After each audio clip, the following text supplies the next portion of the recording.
Hi, in this video I'm going to share with you how to get creative shots or various shots in general when you are at a waterfall. So these places usually offer lots of opportunities for various shots, but it can get a bit overwhelming as you get there and like a lot of things are happening, a lot of water around and you don't really know where to place yourself. And I'm here to show you how to get by. So hopefully I'm going to fulfill my mission. And as you can see on my back, it's a beautiful waterfall, which is actually like very close by to my place, and that I really enjoy shooting. It's been a while I came here, and honestly, it's always a delight. Today it's quite a bright day, so I usually prefer to shoot waterfalls when it's overcast, and you get like really all opportunities. You don't get like very strong highlights and so on. And now I'm getting some part of the waterfall, some strong highlights. So I might try to avoid them or just to show you for the sake of showing you, but probably the results will not be like as good as I would expect normally.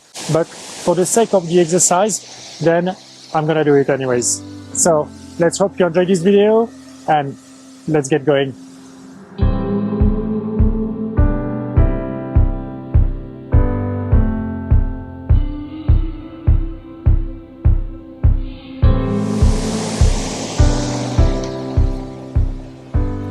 It's really incredible to have such kind of places just next to you. I'm so grateful for it, honestly. It's just a dream. Anyways, let's get back to photography. About equipment, I think it's important to always introduce a little bit the equipment that you might need in those kind of situations. So for me, the go-to lens when I shoot waterfalls is always the ultra wide angle. So this is a 10 to 24 millimeters on my Fuji. So it's like equivalent to 15 to 30 millimeters or 35 millimeters on a full frame camera, because that's an APS-C. And it's honestly, it's great. I wish I had a little bit wider, meaning like on APS-C that would be 9 or 8 millimeters. That would be definitely amazing. That's the only one I have like this with autofocus, which I prefer to use. So I'm using that one. But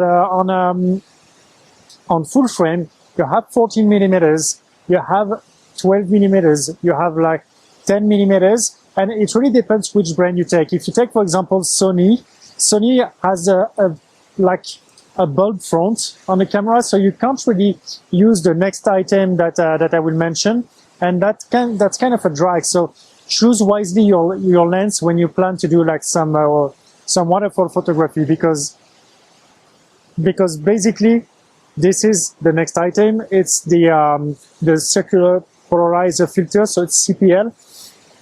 And this CPL is extremely useful because it cuts the reflection on the stones, on the wet ground, on whatever which is around. And I don't always put it fully. I put it like around half to 75% activated when I turn it around, because you turn it and it just changed the way the reflection looks. So I don't turn it off completely, because otherwise it makes like the picture very flat. So I always keep a little bit of reflection, but not too much. That's a personal preference. And so as I said, like, so you can see, you can remove it.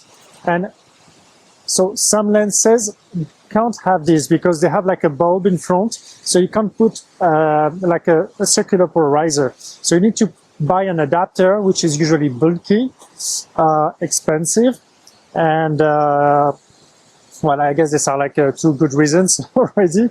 When you have a half a kilo device to put your filter on, which costs about 500 euros or like 400, well, that's not really what I would love. So for me, I take this one, and I'm very happy with that. So that's the thing. So that's the base equipment, and obviously, I mean, that comes without saying, a tripod, because we're gonna do some slow exposures, and so it's gonna be pretty helpful.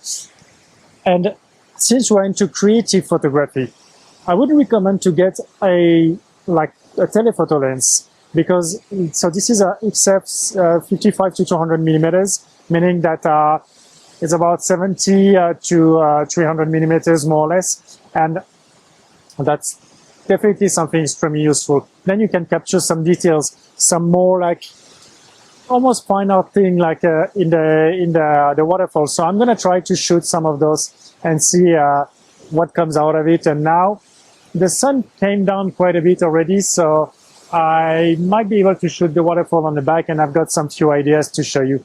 So let's get going, and it's gonna be fun.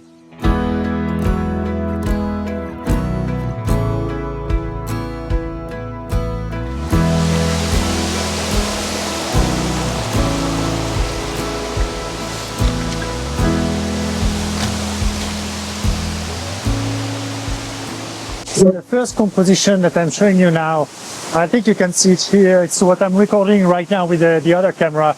And basically, what you can see is that I'm creating like continuity between the foreground and the background obviously being the waterfall.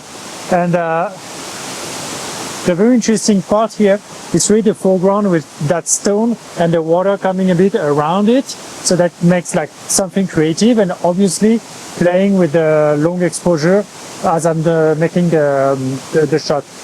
And actually, I'm talking about long exposure, but it's more about like slow exposure, because it's not like a 1 minute shot, 2 minute shots. It's really like a third of a second or tenth of a second. So it's quite slow exposure as opposed to like long exposure, just to state it and just to make it clear. And so these kind of compositions are usually very powerful. And that's actually the whole thing about being creative with waterfalls. Like you want to make some shots, because the background will always be the same. So you want to make some shots that varies, and what the variation in your shot will really be the foreground.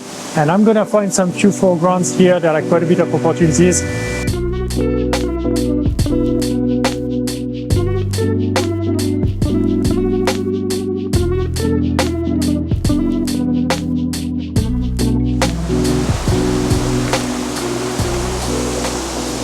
So I've looked at those grasses, those leaves. I'm not sure what the name is of them. I'm gonna look it up and write it down somewhere here. And I feel these are like really great foreground, because basically I will show you afterwards, but you have the leaf, then you have the water and the waterfall on the background. And I can even maybe record with that camera so that you can see what I mean. So now I'm recording, and you might be able to see it on one side or the other.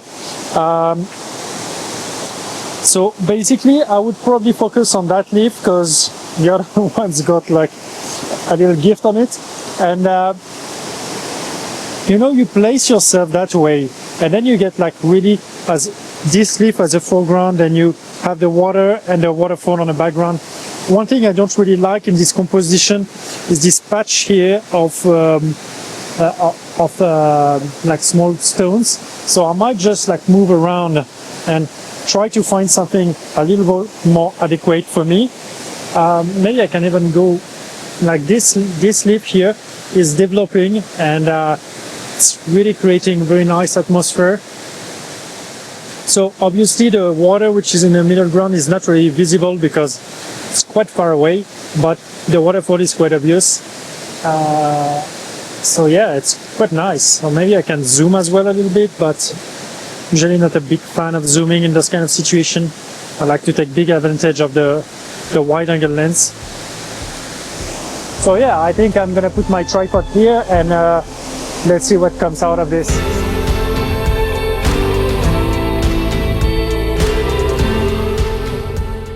So as I said earlier, I found this right spot here, and it's actually really amazing. And the really cool thing about it is that there is the leaves are not moving too much. There's always a little bit of wind around the waterfall, either because the location it is in, or also because of the flow of the water moving around. It creates some movements, and then you have the leaves moving around. And since you're doing a slow exposure, it can get a bit tricky to shoot because you can have moving leaves. In this case, there is just a simple solution. Just you raise your ISO, and then you adjust all the other parameters, and then you can shoot just the foreground. You focus on the foreground, and you shoot it at a faster speed. And then once you're done with this, then you get back to the original, so it means like the lowest ISO as possible, and then focus on the background to have the right speed for your waterfall. And that's what I did a little bit here.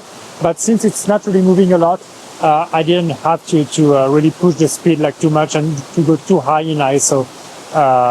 So that's a little trick that you need to consider when you're doing these kind of things. Otherwise, you might have like too much motion into your foreground. And another thing, I mean, I just mentioned it, but it's also quite important, is to do, when you're like very close like that, you do like a focus stacking. So you basically would focus on the background, focus on the foreground, and then you assemble the two pictures then in Photoshop or whatever software you're using. And that will help you to have really everything in focus and help you to get like a great picture. So at least that's my process. That's the way I like to do it. If some people want to get creative by having some blur, then obviously that's your own choice. And there's no problem with this. There's definitely no issue.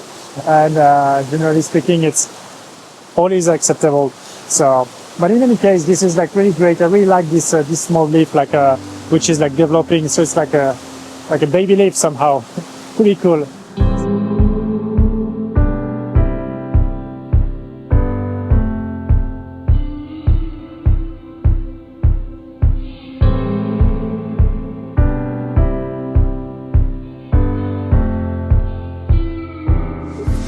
So I just found a very good spot here, and it's, I don't know if you can hear like the birds are waking up. It's quite late now in the evening, and yeah, wildlife is getting alive again.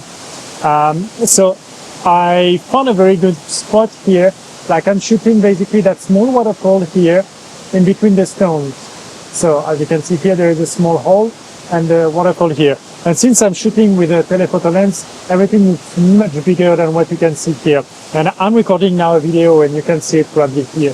And as you can see on the video, the waterfall is really taking a lot of space. And what I did is that I opened quite wide my aperture so that I have the foreground, which is quite blurry.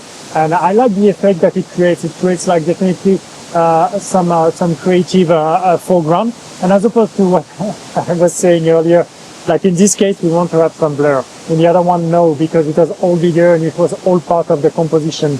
Like here, I want to blur it because it's not so interesting to see, to have it like very sharp on the foreground. So I'd rather have it like blurred and focus on the background. And so the key part here is also to try to find the right speed. So I tried several speeds. I wanted to kind of keep some texture in the waterfall, but I realized it didn't really work. So in the end, what I did is I just focused on the waterfall and shot it like at a third of a second, so that it really creates some threads. And since it has a very nice shape, then it really helps to get a creative effect and a beautiful effect in the waterfall. I mean, I think that's what that's what in the end the result I prefer. So it's always important to try. Like, it's not because some people like maybe like me who are like shooting all the time and having quite a bit of experience in photography, we don't always get the shot right, and we try things. So in this case, that's what I did. I tried. I see, okay, that fits. Of course, I only show you the best result, and actually, I'm going to show you one of the previous results so that you realize what I did before and why it didn't work.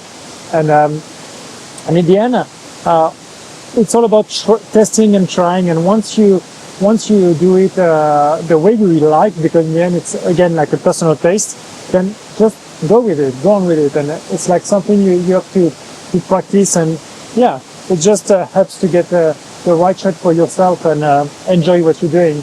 And in this case, it's really, really fun. So I might just try one other shot, which would be like more framed. So I'm not sure if I will do it on the right hand side or the left hand side, and let's see.